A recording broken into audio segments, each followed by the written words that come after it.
नमस्कार. लक्षवेधीमध्ये आपल्या सगळ्यांचं स्वागत. मी प्रसाद काथे. टीईटी घोटाळ्याच्या मुद्द्याचा बाटलीतून बाहेर आलेला जिन हा परत एकदा कोणाच्या ना कोणाच्या तरी मानगुटीवर बसण्याच्यासाठी धडपडतोय असं चित्र आहे. शिंदे गटानं उठाव केला, शिवसेनेतून शिंदे गट बाहेर पडला. त्यावेळेला त्यातला एक चर्चित चेहरा म्हणजे अब्दुल सत्तार. अब्दुल सत्तार यांच्या मुलींना या टीईटी घोटाळ्याचा लाभ पोहोचवण्यात आला असा आरोप केला गेल्यानंतर महाराष्ट्रातलं राजकारण ढवळायला लागलं. या आरोप करण्याच्या मागे कोण आहे हे अद्याप तसं स्पष्टपणे उघडकीस आलेलं नाही. पण या आरोपाच्या तात्काळ नंतर चंद्रकांत खैरे, अंबादास दानवे यांच्यासारखी माणसं पुढे आली आहेत आणि त्यांनी सत्तारांवर अधिक तीव्र हल्ला चढवलेला आहे. हा शाब्दिक हल्ला सुरू असताना सत्तारांनी स्वतःचा बचाव करण्यासाठी काही कागदपत्र समोर आणली आहेत आणि हा घोटाळा अर्थात टीईटी घोटाळा आणि त्याचा कुठलाही लाभ हा आपल्या परिवाराशी मिळालेला नाही, झालेला नाही हे सांगत असतानाच टीईटी घोटाळ्यात अब्दुल सत्तार आणि त्यांच्या कुटुंबाचं नाव जोडलं जाण्याचं प्रकरण हे निव्वळ आणि निव्वळ त्यांच्या बदनामीसाठी आहे असं सुद्धा म्हटलंय. सत्तार यांनी केलेला खुलासा एका बाजूला आहे, पण दुसऱ्या बाजूला आहे तो टीईटी घोटाळा. शिक्षक भरतीचा घोटाळा, विविध प्रकारच्या पदांवरच्या भरतीचे घोटाळे हे काही तसे नवीन नाहीत. पण आत्ताच्या घडीला चर्चेत असलेल्या टीईटी घोटाळ्यातला एक आणखी महत्वाचा मुद्दा आहे तो म्हणजे या प्रकरणाचा तपासही ईडीकडे जाण्याची शक्यता आहे. कारण पेपर फुटीच्यामुळे या घोटाळ्याचा वास येऊ लागला होता आणि पुढे पुढे तर बोगस पद्धतीनं विद्यार्थी, परीक्षार्थी घुसवण्याच्यासाठी, व्यवस्थेत घुसवण्याच्यासाठी हा संपूर्ण घोटाळा कसा चालला याच्या अनेक ऑडिओ टेप बाहेर आल्या होत्या. हे सगळं महाराष्ट्रातली जी राजवट सर्वाधिक भ्रष्ट म्हणून ओळखली गेली त्या मवियाच्या कार्यकाळात झालं. मवियाच्या कार्यकाळात होत असलेल्या या तमाम घटनांच्या बाबतीतली कुठली ना कुठली तरी चर्चेतली विषयांतर्गत असलेली बाब ही आता पुन्हा समोर आली आहे. सत्तार हे केवळ हिमनगाटचं टोक आहे. प्रत्यक्षात या घोटाळ्याच्या निमित्तानं अनेक गोष्टी अद्यापही पाण्यात दडलेल्या आहेत आणि त्या हळूहळू तपासात पुढे येतीलच. पण आत्ताच्या घडीला सत्तार केवळ शिंदे गटात गेले म्हणून त्यांच्या विरोधात बोलणाऱ्या शिवसेनेला याची आठवण आहे का, किंबहुना उद्धव गटाला याची आठवण आहे का की हा घोटाळा घडत होता तेव्हा त्यांचेच पक्षप्रमुख मुख्यमंत्रीपदी होते. इतकंच काय तर अजित पवारांनी सुद्धा या संपूर्ण प्रकरणामध्ये योग्य त्या सूचना योग्य त्या वेळेला मुख्यमंत्र्यांपर्यंत पोहोचवल्या गेल्या होत्या असं एक सांकेतिक वक्तव्य केलेलं आहे. यामुळे कोणाला काय सुचवायचंय ते महाराष्ट्रात नक्कीच पोहोचलेलं असेल. मात्र सध्या नव्यानं सत्तेत आलेल्या शिंदे फडणवीस सरकारच्यासाठी सत्तारांचा मुद्दा हा डोकेदुखी ठरू शकतो आणि त्यावर उपाय काय हेही शोधण्याची गरज आहे. कारण बराच काळ प्रस्तावित असलेला मंत्रिमंडळाचा विस्तार जेव्हा होईल तेव्हा त्यात सत्तार नसावेत हे ज्यांना वाटतं त्यांनी तर सत्तारांच्या मुलींना टीईटी घोटाळ्यात लाभ मिळाला याच्याच संदर्भातला तपशील पेरला नसेल असे अनेक प्रश्न आहेत. लक्षवेधीची चर्चा त्याच अनुषंगानं.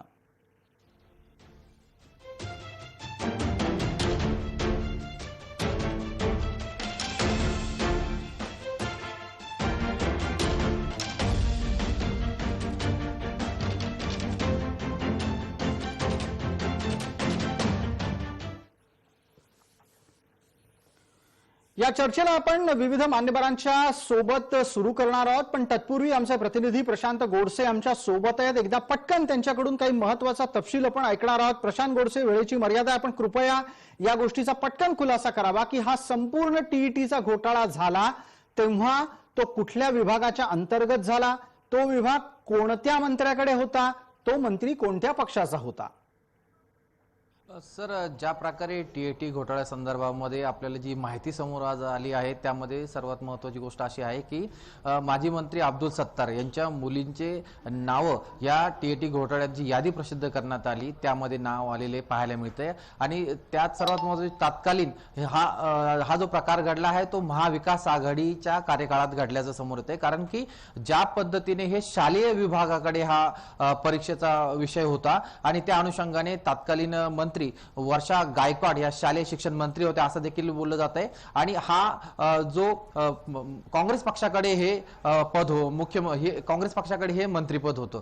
त्यामुळे त्यावेळेस आपण जर बघितलं असेल तर या संदर्भामध्ये गुन्हा दाखल करण्यात आला होता आणि यामध्ये साधारणतः 7,800च्या वरती विद्यार्थ्यांचं जे प्रमाणपत्र आहे टी पास झाल्यानंतर हे रद्द करण्यात आले आणि त्यांना आता या संदर्भामध्ये पुढे टी परीक्षा देता येणार नाही। मात्र आपण जर ज्या पद्धतीने बघितलं तर महाविकास आघाडी सरकारमध्ये हा टी घोटाळा समोर आलेला होता। ठीक आहे, धन्यवाद प्रशांत, आपण जोडलेले राहा। यानंतर सुद्धा वेळप्रसंगी आपल्याशी चर्चा करू, पण पटकन चर्चेला पुढे नेतोय। दरम्यान या संपूर्ण प्रकरणामध्ये चंद्रकांत खैरे आणि अब्दुल सत्तार यांच्यात शब्दबाण चाललेले आहेत। अब्दुल सत्तार आणि चंद्रकांत खैरे यांच्यात परस्परांमध्ये काय आरोप प्रत्यारोप झाले ते एकदा ऐकूयात।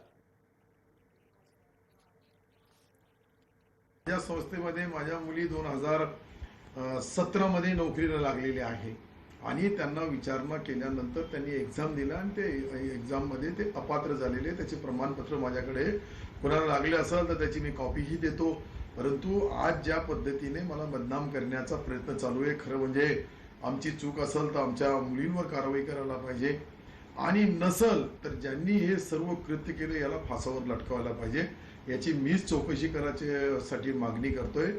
जर यांचा दोष नसेल सत्तार साहेबांचा तर त्यांनी त्या ठिकाणी मग सीआयडी चौकशी लावावी, ताबडतोब चौकशी लावावी। पण माझं असं म्हणणं आहे की हे जर यांनी केलं नसेल तर मग ज्यांनी जो मूळ घोटाळा केलेला आहे त्याला पकडा, त्याला सुळावर लटका ना। त्यांनी आता हजारो विद्यार्थ्यांचं नुकसान तर झालेलं आहेतच आणि मग असं असेल तर त्या ठिकाणी पण हे घोटाळे कोणी केले, कोणत्या संस्थेच्या लोकांनी त्यांना सपोर्ट केला त्या रॅकेटला, हे सगळं ती चौकशी, मग यांच्या संस्थेपर्यंत आलेच की नाही ते।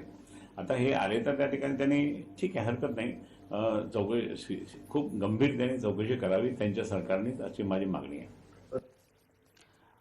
या संपूर्ण चर्चेमध्ये आतापर्यंतचे विविध तपशील आपण पाहिले। पटकन आपल्या सोबत असलेल्या मान्यवरांचा आपल्याला पटकन परिचय करून देतो। आपल्यासोबत राष्ट्रवादीचे प्रवक्ता उमेश पाटील आहेत, उद्धव गटाच्या उपनेत्या आपल्यासोबत सुषमाताई अंधारे आहेत आणि आपल्यासोबत अभाविपचे प्रतिनिधी शुभंकर बाचल आहेत। मान्यवरांचं चर्चेमध्ये स्वागत। मला पहिला प्रश्न पटकन उमेशजी आपल्याला विचारायचा आहे। आपण आणि सुषमाताई दोघंही वाहनात आहात। सुषमाताईंना विनंती आहे, सुषमाताई थोड्या वेळासाठी थांबलात तर बरं होईल, आपला संपर्क मध्ये मध्ये खंडित होणार नाही। उमेशजी पटकन आपण सांगावं, अचानक शिवसेनेच्याकडून म्हणजे आता जो उद्धव गट म्हणूनही परिचित आहे त्यांच्याकडून या घोटाळ्याची चर्चा अधिकाधिक समोर येते। तुम्हाला ताजं अजित पवार यांचं वक्तव्य पोहोचलं असेल, त्याचा मी प्रस्तावनेत सुद्धा उल्लेख केला। त्यांनी पण हे सांगितलं की हा सगळा घोटाळा हा त्यांच्या कार्यकाळात होत असल्याची त्यांना जाणीव झाली होती, त्याची सूचना त्यांनी तत्कालीन मुख्यमंत्र्यांना दिली होती आणि त्यावेळेला योग्य ती पावलं उचलली गेली होती। तुमच्या लेखी याची व्याप्ती ही आता नव्या सरकारमधल्या कोणापर्यंत आहे हे लक्षात घ्या। आता अजितदादांची जी प्रेस कॉन्फरन्स झाली त्या प्रेस कॉन्फरन्स मध्ये मी पण दादांच्या सोबतच तिथे उभा होतो। तुम्ही जसं सांगताय ते तसं बोललेले नाहीत, ते जे बोलले त्याचं तुम्ही तोडून मोडून सांगताय। मी असं सांगितलं अजितदादांनी की ज्या वेळेला या संदर्भातल्या गोष्टी समोर आल्या त्यावेळेला तातडीने माननीय मुख्यमंत्र्यांच्या कानावर घालून या संदर्भातल्या चौकशीचे आदेश दिले गेले। पुणे पोलिसांच्या सायबर विभागाने याच्या बाबतीमध्ये अतिशय सखोल तपास करून हा घोटाळा उघडकीस आणला आणि तुम्ही सुरुवात करतानाच सर्वाधिक भ्रष्टाचाराचं असलेलं सरकार, असा तुम्ही चर्चा असलेलं सरकार म्हणून जो महाविकास आघाडीचा उल्लेख केला, हा पक्षपातीपणा वाटतो। याच्यामध्ये मी परत बोलेन तुम्हाला या संदर्भामध्ये, परंतु आता तुम्ही जो प्रश्न विचारला त्याचा आधी उत्तर देतो की या बाबतीमध्ये माननीय ह्या चौकशी करता माननीय मुख्यमंत्र्यांनीच आदेश दिले।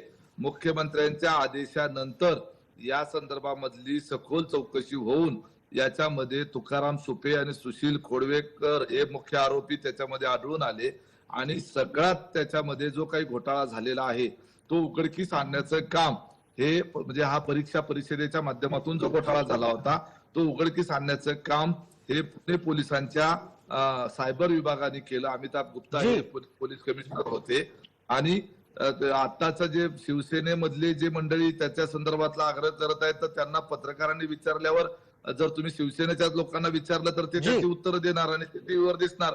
आता अजितदादांना विचारलं तर अजितदादांनी त्याच्या बाबतीमध्ये उत्तर दिलं. जे कोणी दोषी असतील त्याच्यावर कारवाई झाली पाहिजे. आता राहिला प्रश्न अब्दुल सत्तारांचा. अब्दुल सत्तारांना ते अल्पसंख्याक समाजातून येतात.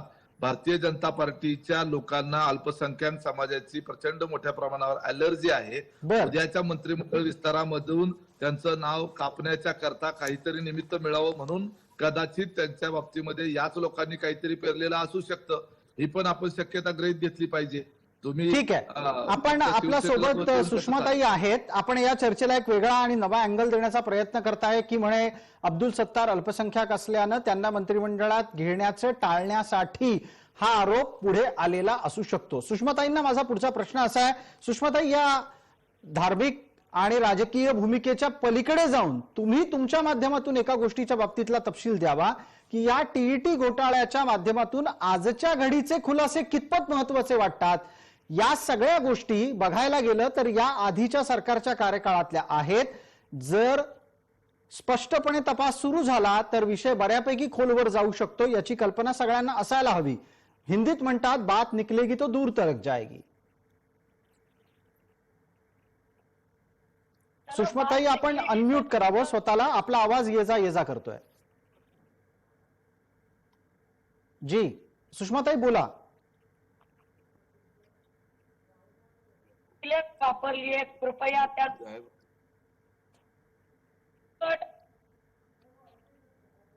सुषमाताई आवाज येत नाहीये. आपण प्रवासात आहात. थोडा वेळ बाजूला थांबवली गाडी तर खूप बरं होईल. नाही, माझा आवाज येतोय तुम्हाला. माझा आवाज येतोय. भैया जरा एक सेकंड साठी साईडला घ्या. माझा आवाज तुम्हाला अतिशय चांगला येतोय प्रसादजी. तुमचा आवाज मला व्यवस्थित येतोय. हे समजून घ्या की पहिली गोष्ट, तुम्ही जेव्हा असं सांगत आहात की उद्धव गट असा जेव्हा तुम्ही म्हणता तेव्हा तुम्हाला हे कळायला हवे की मूळ शिवसेना पक्ष प्रमुख उद्धव ठाकरे जी आहेत आणि या पक्षातून बंडखोरी करून पक्षाचा विश्वासघात करून बाहेर पडलेले शिंदे आहेत. तेव्हा कृपा करून शिंदे गट आणि शिवसेना असे उल्लेख आपण करावेत. मुद्दा क्रमांक 2, आपण बोलताना अगदीच वकीलही तुम्ही, जजही तुम्हीच आणि निकालही तुम्हीच देणार अशा थाटात जे तुम्ही म्हणालात की सगळ्यात भ्रष्ट आघाडी वगैरे, तर बात निकलेगी तो दूर तलक जाएगी. तो प्रसाद जी जरा मुझे ये पढ़ने दीजिए की घोटाळे कुठे आणि किती झाले.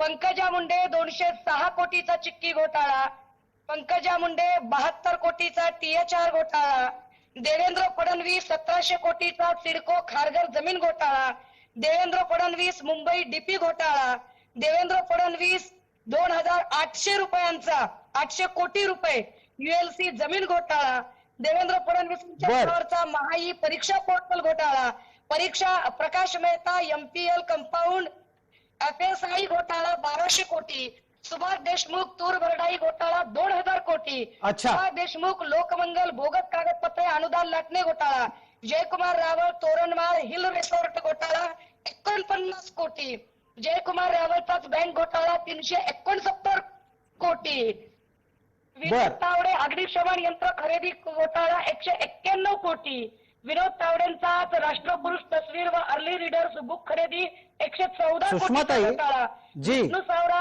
आदिवासी विद्यार्थी साहित्य. सुषमाताई, यादी खूप मोठी आहे प्रसादजी. अगदी निश्चित असू शकते. 2.5 वर्षापूर्वी हे सगळे आरोप होतेच. 2.5 वर्षापूर्वी या सगळ्या गोष्टींचे आरोप होते. उमेश पाटलांनी आता या निमित्तानं जो मुद्दा मांडायला घेतला होता त्याचं पुढचं एक पाऊल आपण मांडलं. आपण आता मुद्द्यावर येणार आहात का? प्रश्नाचं उत्तर द्याल का? मी परत प्रश्न विचारायला तयार आहे आपल्याला. प्रसादजी, मी मुद्द्यावरच येणार आहे. मला फक्त एवढं कळतं की चर्चेचा तुम्ही पॅनलिस्ट बोलावल्यावर पॅनलिस्टला बोलू देत चला. तुम्हीच ठरवून मोकळे होत जाऊ नका की कोण घोटाळे जास्त करतोय, कोण कमी करतोय.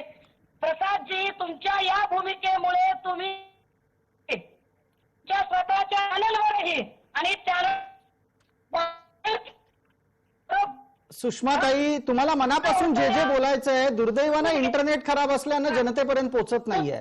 मलाही आवडलं असतं तुमची संपूर्ण भूमिका लोकशाही मार्गाने लोकांपर्यंत पोहोचू द्यायला. मला काहीच अडचण नाही मला येऊन कोणी शिव्या दिल्या या कार्यक्रमात. तर लोकशाहीत तुम्हाला तो अधिकार आहे. फक्त इंटरनेट कनेक्शन चांगलं ठेवा आणि माझ्या विरोधात बोला, एवढीच माझी तुम्हाला नम्र विनंती आहे. मी तुम्हाला वारंवार सांगतो, कृपया थांबा, गाडी बाजूला घेऊन उभ्या राहा. पण तुम्ही काय बोलताय ते उमेशजींना पण ऐकायला येत नाहीये. प्रितेश देशमुख यांच्या घरी जेव्हा धाड टाकली गेली, जी प्रसाद जी, मला तुमचा आवाज तुम्हालाही माझा आवाज येतोय. अहो नाही येत आहे सुषमाताई, मी कशाला खोटं बोलू. महाराच्या पेपर फुटीमध्ये प्रितेश देशमुखांच्या घरी धाड पडल्यानंतर जे काही 50 आयडी कार्ड सापडले होते, तिथून या घोटाळ्याच्या शोध तपासाला सुरुवात झाली. त्या तुकाराम सुपेंना उचललं गेलं. रुपयाची मे महिन्यामध्ये जमानत झाली होती आणि त्यानंतर टीईटीचा तपास ईडीकडे जावा असं म्हटलं होतं. तपास ईडीकडे जाणार हे तेव्हाच ठरलेले होते. आता तो तपास फक्त आणि फक्त त्यातला मंत्री हा फडणवीसांच्या सरकारला मदत करणार आहे. बर. म्हणून जर त्याला तपास ईडीकडेच येईल तर भाजप आणि ईडीचं काय साटल होतंय हे लोकांना कळेल. बोला आता. बिलकुल, धन्यवाद. आपण आपली भूमिका मांडलीत. मध्ये मध्ये इंटरनेटचं कनेक्शन गेलं. उमेशजींनाही मी याची एक छोटीशी आठवण करेन की तुम्हाला कितपत ऐकायला आलं मला माहिती नाही, पण त्यांनी त्यांची भूमिका निश्चित मांडलेली आहे. आपल्याला अभाविपचे आपल्यासोबत असलेले प्रतिनिधी बाचल यांना बोलतं करायचंय. शुभंकर बाचल यांना आपण या चर्चेत याच्यासाठी घेतलंय कारण हा सगळा घोटाळा होत असताना विद्यार्थी संघटनेचे प्रतिनिधी आणि त्याचबरोबर या सगळ्या घोटाळ्यात भरडल्या गेलेल्या विद्यार्थ्यांचे प्रतिनिधी या निमित्तानं सातत्यानं ते सक्रिय होते. शुभंकरजी, आत्ताची जी स्थिती आहे आणि आजच्या संदर्भातला जो तपशील येतोय की या घोटाळ्यात आता ईडी पण तपास करणार आहे, कुठपर्यंत हे प्रकरण पोहोचू शकतं? आणि गेल्या सरकारच्या काळातल्या या घोटाळ्याच्या बाबत तत्कालीन सरकारचे दोन्ही प्रतिनिधी आपल्या सोबत आहेत. ते असं म्हणतात की त्यांनी अतिशय उत्तम प्रकारे तपासाला सुरुवात केलेली होती, गती दिली होती. प्रत्यक्षात चोर कोण होतं, कोतवाल कोण होतं? नमस्ते. बरोबर आहे प्रसादजी, तुम्ही आता जे सांगितलं की आता जे आपण बघतोय की 2019 साली जी टीचर इलिजिबिलिटी टेस्टची परीक्षा झाली, त्या परीक्षेमध्ये अनेक विद्यार्थी परीक्षार्थी या परीक्षेसाठी बसले. परंतु या परीक्षेनंतर ज्या वेळेस आरोग्य भरती परीक्षेचा घोटाळा समोर आला आणि या घोटाळ्याचा तपास करताना ज्यावेळेस टीईटीचा परीक्षेचा देखील घोटाळा समोर आला आणि त्यामध्ये जे परीक्षार्थी बोगस आहेत, जे परीक्षार्थ्यांनी काहीतरी लाच देऊन ही परीक्षा पास झाण्यासाठी प्रयत्न केले, अशी 4 दिवसापूर्वी अतिरिक्त आयुक्तांनी 7,874 परीक्षार्थींची लिस्ट जाहीर केली की ज्या परीक्षार्थींनी यामध्ये काहीतरी लाच देऊन त्यांना पास करण्याचं काम केलं. आपल्याला माहिती आहे की महाराष्ट्र हे शिक्षणाचं माहेरघर आहे. अनेक बाहेरच्या देशातून, अनेक बाहेरच्या राज्यातून इथं विद्यार्थी शिकायला येतात आणि याच महाराष्ट्रामध्ये जर अशा प्रकारे जे शिक्षक या युवकांना शिकवतात, ज्या विद्यार्थ्यांना शिकवतात, ते शिक्षक जर लाचलुचपतपणे एखाद्या चुकीच्या मार्गाने जर शिक्षक होत असतील तर उद्याचे जे भारताचं भविष्य हे कशा प्रकारे असेल याचा आपण विचार करायलाही पात्र ठरत नाही. ठीक आहे शुभंकर, मी मध्ये आपल्याला थांबवतोय, याच्यासाठी थांबवतोय कारण यातला एक सूत्र नक्की कसं चालायचं यावरही आपल्याकडून उत्तर अपेक्षित करतो. आपल्यासोबत पक्षाचे दोन्ही प्रतिनिधी आहेत, मवियातल्या महत्वाच्या 2 घटक पक्षांचे प्रतिनिधी आपल्या सोबत आहेत. आणि जसं थोड्या वेळापूर्वी आमचे प्रतिनिधी प्रशांत गोडसे यांनी सांगितलं की विभाग हा काँग्रेसच्या माध्यमातून चालवला जायचा, प्रत्यक्ष आणि केवळ काँग्रेस पक्षाच्या माध्यमातूनच विभाग चालायचा का त्याचे खरे सूत्रधार वेगळे होते? गेल्या कार्यकाळात जो घोटाळा झाला, ज्याची मान्यता कबुली आत्ताच्या विरोधकांनाही आहे आणि त्यांचा दावाही आहे की त्यांनी त्या प्रकरणात कसून तपास सुरू केलेला होता, ती सूत्र नक्की कुठपर्यंत जात आहेत? शुभंकर, आपल्याला विचारलाय प्रश्न. येस, बरोबर आहे दादा. आपण जसं आता सांगितलं की यामध्ये तो घोटाळ्याला तुकाराम सुपे असतील, सुखदेव ढेरे यांच्यासारखे अधिकारी देखील यामध्ये अटक झाली. परंतु ज्यावेळेस हा तपास सुरू झालाय त्या तपासामध्ये अनेक व्यक्ती यामध्ये दिसून येत आहेत. जसं की तुम्ही म्हटला की हे जो विभाग होता हा काँग्रेसच्या मंत्र्यांकडे होता. परंतु यामध्ये मला कुठल्याच जातीपातीचं किंवा राजकारणाच्या विषयात बोलायचं नाही. परंतु या विषयामध्ये जे कोणी अधिकारी असतील, जे कोणी मंत्री असतील, यामध्ये दोषी आहेत त्यांच्यावर कठोर कारवाई झाली पाहिजे. कारण शिक्षणाचा आपण बघतोय की पूर्ण मागच्या वर्षीपर्यंत परीक्षा कोविडच्या काळामध्ये पूर्ण शिक्षण व्यवस्था ढासळली होती. त्यामुळे विद्यापीठ कायदा असेल किंवा टीईटी प्रकारच्या घोटाळे असतील, आरोग्य भरतीची परीक्षेचा घोटाळा असेल, म्हाडाच्या परीक्षेचा घोटाळा असेल, अनेक स्पर्धा परीक्षाचे विद्यार्थी कसून दिवस रात्र अभ्यास करतात. अशा प्रामाणिकपणे अभ्यास करणाऱ्या विद्यार्थ्यांवर आज झालेला अन्याय आहे. आणि या अन्यायाला वाचा फोडण्यासाठी आम्ही विद्यार्थी परिषद म्हणून देखील वेगवेगळ्या विषयात आंदोलन केलंय. तुकाराम सुपे असतील, ठीक आहे, ढेरे असतील, अशा भ्रष्ट अधिकाऱ्यांच्या विरोधात देखील आम्ही आंदोलन केलंय. परंतु आमची या ठिकाणी एवढीच मागणी आहे आणि सरकारला देखील वेळोवेळी याच मागणी केली की जे भ्रष्ट प्रशासन आहे, जे मंत्री या मार्फत पैसे खाऊ इच्छितात, जे लाभ घेऊन या मार्फत चुकीचा कारभार करू इच्छितात, अशा मंत्र्यांवर, अशा अधिकाऱ्यांवर कठोर कारवाई झाली पाहिजे. आणि याच्या आधी देखील असे काही प्रकार झाले असतील चुकीच्या मार्गाने यातला एक तपशील मला आता आपल्या सोबत असलेल्या उमेशजी पाटील यांना विचारायचा आहे. त्याच्यानंतर पुढचा प्रश्न घेऊन मी सुषमाताई आपल्यापर्यंत येतो. मला पटकन उमेशजी आपल्याकडून एका गोष्टीचं उत्तर हवं होतं की जो घोटाळा झाला त्याला जबाबदार असलेल्या संस्थेला, म्हणजे परीक्षा घेण्याची जबाबदारी देण्यात आलेल्या संस्थेची सातत्यानं आणि पाहायला गेलं तर दीर्घकाळ पाठराखण होत राहिली. त्या पाठराखण करण्यामागची भूमिका कळू शकेल का? आणि त्याची उद्या चौकशी होऊ शकते, मग त्यावेळेला पक्षपाताचे आरोप होऊ शकतात का? नाही, काहीच कारण नाही. उलट त्याचं आपण जर ईडी मार्फत चौकशी केली तरी चालणार आहे. आणि या चौकशीमध्ये ज्या वेळेला ही बाब समोर आली त्यावेळेला परीक्षा परिषदेचे जे अधिकारी होते त्यांना अरेस्ट देखील करण्यात आली, त्यांची घराची झडती घेण्यात आली. कुठेही कुणाला पाठीशी घालण्याचा प्रयत्न झाला नाही. सरकार जे आहे, राज्य सरकारने आपली भूमिका जी आहे, जर कुठल्या व्यवस्थेमध्ये जर भ्रष्टाचार होत असेल किंवा चुकीचं काही घडत असेल तर त्याला पाठीशी घालण्याचं कुठलंही प्रयोजन त्यावेळेला त्या ठिकाणी दिसून आलेलं नाही. प्रश्न असा आहे की सिलेक्टिव्ह पद्धतीची जी कारवाई अनेक वेळेला होते ना, आपण जे चॅनलवरून सो मोठं घोषित करता की महाभ्रष्ट सरकार म्हणून महाविकास आघाडीचा उल्लेख करता, आता या परीक्षेच्या संदर्भात बोलतो, सुषमाताई त्या बाबतीमध्ये बोलल्या, परंतु व्यापम घोटाळा सगळ्या देशाला माहित आहे मध्य प्रदेशचा. आणि त्या व्यापम घोटाळ्यामध्ये सहभागी असलेली मुख्य कंपनी जी होती यूएसटी ग्लोबल नावाची कंपनी होती. त्या कंपनीला मध्य प्रदेश सरकारनं ब्लॅकलिस्ट केलेलं होतं.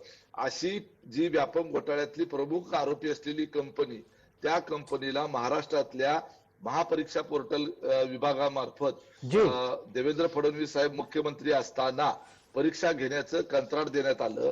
ते कंत्राट सुद्धा 17.66% कमी असलेल्या कार्वी डेटा मॅनेजमेंट या कंपनीला न देता 17.68 कोटी जास्तीची बोली असलेल्या यूएसटी ग्लोबलला देण्यात आलं. आणि तिथं जे महापरीक्षा पोर्टल जे आहे माहिती तंत्रज्ञान विभागाचं किंवा महा आयटी डिपार्टमेंट जे आहे, तिथं संचालक म्हणून कुठलेही शासकीय अधिकारी नसलेले, त्यावेळी तात्कालिक देवेंद्र फडणवीस यांचे ओएसडी असलेले कौस्तुभ ढवसे यांना तिथं महापरीक्षा पोर्टलमध्ये किंवा महा आयटी मध्ये डायरेक्टर म्हणून नेमण्यात आलं होतं. आणि 2017 साली हे सगळा प्रकार घडला. म्हणजे ब्लॅकलिस्ट, मध्य प्रदेशने ब्लॅकलिस्ट केलेली यूएसटी ग्लोबल कंपनीला त्या महापरीक्षा पोर्टलची जबाबदारी देण्यात आली. आणि महा आयटी डिपार्टमेंटमध्ये कौस्तुभ ढवसे फडणवीस साहेबांचे त्यावेळेचे वैद्य होते. आम्ही असं म्हणणार नाही की फडणवीस साहेबांचा त्याच्यामध्ये काही हात होता, परंतु उमेशजी एक तपशील जो आपण कंपनीच्या विषयी वारंवार देत आहात, त्याच पद्धतीनं तुमच्या कार्यकाळात ज्या कंपनीकडे काम दिलं गेलं ती कंपनी सुद्धा ब्लॅकलिस्टेड होती. त्या कंपनीच्या टेंडर भरण्याच्यासाठी अनेकदा टेंडरला मुदतवाढ देण्यात आली. असे अनेक मुद्दे आजवर अनेकदा चर्चेत आलेले आहेत. तुम्ही चॅनलच्या माध्यमातून महाराष्ट्रासमोर चुकीची माहिती ठेवू नका. त्या कंपनीला हायकोर्टाने ब्लॅकलिस्ट मधून बाहेर काढलं होतं, हे आपण लक्षात घ्या. कोर्टाचा निर्णय होता त्या कंपनीच्या बाजूने. ब्लॅकलिस्ट असलेल्या कंपनीनं यांना कॉन्ट्रॅक्ट दिलंच गेलं नसतं, त्यांना हायकोर्टाने त्यांना बाजूला काढलं होतं त्यातून. परंतु त्या कंपनीने घोटाळा केल्यानंतर त्यांचं सगळ्या परीक्षा रद्द करण्यात आल्या. त्यात आरोग्य विभागाच्या पण परीक्षा रद्द करण्यात आल्या. आणि या सगळ्या टीईटीच्या संदर्भामध्ये सुद्धा राज्य सरकारने कडक भूमिका घेतली. विद्यार्थ्यांचं नुकसान होऊ नये हीच भूमिका आमच्या सरकारची त्यावेळेला राहिलेली आहे. घोटाळा कोणी का केलेला असेल ना त्याला पाठीशी घालण्याचे काम अजिबात करण्यात आलेलं नव्हतं. ठीक आहे, आपल्यासोबत सुषमा अंधारे आहेत. उमेशजी, आपल्या या मुद्द्याच्या नंतर मला पटकन सुषमा अंधारे यांना बोलतं करायचंय. सुषमाताई, आत्ताच्या घडीला अब्दुल सत्तारांनी स्वतःची बाजू मांडली आहे, ती तुम्ही ऐकली असेल कदाचित. थोड्या वेळापूर्वी आपण कार्यक्रमात सुद्धा ती दाखवली. ते असं म्हणतायत की हा जाणीवपूर्वक त्यांच्या बदनामीचा कट आहे. तुमच्या लेखी अब्दुल सत्तारांची बाजू एका बाजूला, पण दुसऱ्या बाजूला महत्वाचा मुद्दा उपस्थित असा करतो की पुन्हा एकदा टीईटी घोटाळ्याची चौकशी अधिक सखोलरित्या राज्य पातळीवर सुद्धा होण्याची गरज आहे का?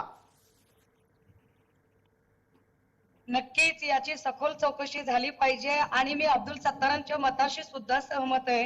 खरंच अब्दुल सत्तारांना बदनाम करण्याचा हा कट चालू आहे आणि त्यांची बदनामी केली जाते असं सुद्धा मला खरंच नम्रपणे वाटतं. सुषमाताई बोलता बोलता आवाज मुस्लिम गेला. मंत्री भाजपला चालणार नाही. बर. त्यामुळे भाजप एका मुस्लिम समुदायाच्या माणसाला मंत्रिमंडळात सामील करून घ्यायचे नाही म्हणून त्याचे चारित्र्य हनन करण्याचा प्रयत्न करत आहे. अब्दुल सत्तारजी या वाहिनीच्या माध्यमातून मी नम्रपणे सांगितलं पाहिजे कहा फस गए जी आप उधर. बर, मग माझा एक प्रश्न आपल्याला आहे. तुम्हाला जर असं वाटतंय की भारतीय जनता पार्टी हे घडवून आणते, तर शिवसेना आरोप अधिक धारधार करून, उद्धव गट अधिक धारधार आरोप करून त्यांना मदत का करतोय? अब्दुल सत्तारांच्या समर्थनार्थ मोर्चे काढले पाहिजेत. लक्षात घ्या पुन्हा एकदा दुरुस्ती करा जी. प्रसादजी, दुसऱ्यांदा दुरुस्ती करा. शिवसेना आहे ती, उद्धव गट नाही. ती मी दोन्ही शिवसेना उल्लेख आहे. करतोय, मी दोन्ही उल्लेख वारंवार करतोय सुषमाताई. मी समजू शकते तुमची भाजपशी, प्रसादजी व्यक्तिगत पातळीवर तुमची भाजपची असणारी जवळीक मी समजू शकते. कायदेशीर दृष्ट्या दोन्ही मुद्दे समोर आहेत आपल्या. सुषमाताई, आपण मुद्द्यावर यावं. माझं म्हणणं काय आहे, तुम्हाला जर समजा अब्दुल सत्तारांविषयी ममत्व आहे आणि अब्दुल सत्तार मंत्री व्हावेत असं वाटतं ना, प्रसादजी मी मुद्द्यावरच येते. जी. फक्त कृपा करून तुम्ही पक्षपातीपणाने विवेचन करू नका. मी दोन्ही उल्लेख करतोय सातत्यानं सुषमाताई. राहिला प्रश्न शिवसेनेचा, तर शिवसेना अब्दुल सत्तारच काय यातल्या कुठल्याच माणसाबद्दल आम्ही कधीच कपट नीतीचं राजकारण करत नाही. षडयंत्र करणं हा शिवसेनेचा स्वभाव नाही. विश्वासघात करणं, पाठीत खंजीर खुपसणं, काड्या करणं, वेषांतर करून भेटायला जाणं आणि काहीतरी कट शिजवून कोणाला बदनाम करणं ही शिवसेनेची प्रवृत्ती नाही. त्यामुळे शिवसेनेला मध्ये घेण्याचं कारण नाही. जर अखिल भारतीय विद्यार्थी परिषदेचे नेते म्हणून इथे बसवले जात असतील पॅनल वरती, तर हे उघड आहे की भाजपलाच अब्दुल सत्तार नको आहे. आपला परत आवाज गेला. इकडून घरकडा घाट्टा करण्याचा प्रयत्न भाजपचा आहे हे सूर्यप्रकाश इतके नाही. याच्यात अभाविपला आणण्याची काही तशी गरज नाहीये. राजकीय विषय वेगळे आहेत. शुभंकर बाचळ आपलं नाव घेतलं गेलं, आपला उल्लेख झालाय. तुमचं काही म्हणणं असेल तर आपण मांडावं. राजकीय अजेंडे कुठेही कायम नाही. अभाविप नेते आहे असं मी म्हणत आहे. बिलकुल. तुम्हाला अभाविप नेते हे भाजपचे कार्यकर्ते वाटायला लागलेत का? सत्तार नको आहेत. भाजपला सत्ता तर करायची आहे, परंतु सत्ता त्याच्यात नको आहेत. सत्तारांनी अगदी छाती फाडून जरी हिंदुत्व दाखवले तरी भाजपला सत्तार नको आहेत. म्हणून भाजपच सत्तारांना बदनाम करत आहे. हे सत्तारांना ज्या दिवशी कळेल तो दिवस सुदिन म्हणावा. शुभंकर बाचल, आपलं काही उत्तर असेल तर 30 सेकंदात चर्चेच्या शेवटच्या टप्प्यात आपण आहोत. आम्ही इथं विद्यार्थी परिषद म्हणून विद्यार्थ्यांचे प्रश्न मांडण्यासाठी आलो. विद्यार्थ्यांवर जो अन्याय झालाय तो त्या वाचा फुटावी, यांना न्याय मिळावा आणि दोषींवर कारवाई व्हावी, कठोर कारवाई, या उद्देशानेच या पॅनलमध्ये मी सहभागी झालोय. यामध्ये कुठलाही दुसरा उद्देश नाहीये. विद्यार्थ्यांवर 4-5 परीक्षा पेपर फुटीमध्ये आणण्यात आलाय. माडाची पेपर असेल, आरोग्य भरतीचा पेपर असेल, ईटचा पेपर असेल, MIDचा पेपर फुटी असेल किंवा MPSCची पेपर फुटी असेल, त्या मागच्या काळामध्ये या विद्यार्थ्यांवर अन्याय झालाय. विद्यार्थ्यांवर ज्या ठिकाणी अन्याय होईल त्या ठिकाणी अखिल भारतीय विद्यार्थी परिषद विद्यार्थ्यांचा आवाज म्हणून या महाराष्ट्राच्या रस्त्यावर उतरेल असं मी या ठिकाणी सांगू इच्छितो. ठीक आहे शुभंकर, धन्यवाद. वेळेची मर्यादा आहे आपल्याला, म्हणूनच आपल्याला थांबवतो. आपण सर्व मान्यवर या चर्चेत सहभागी झालात त्याबद्दल आपले मनपूर्वक धन्यवाद. लक्षवेधीच्या या चर्चेमध्ये तुर्तास इतकंच. सर्व प्रेक्षकांना जय महाराष्ट्र.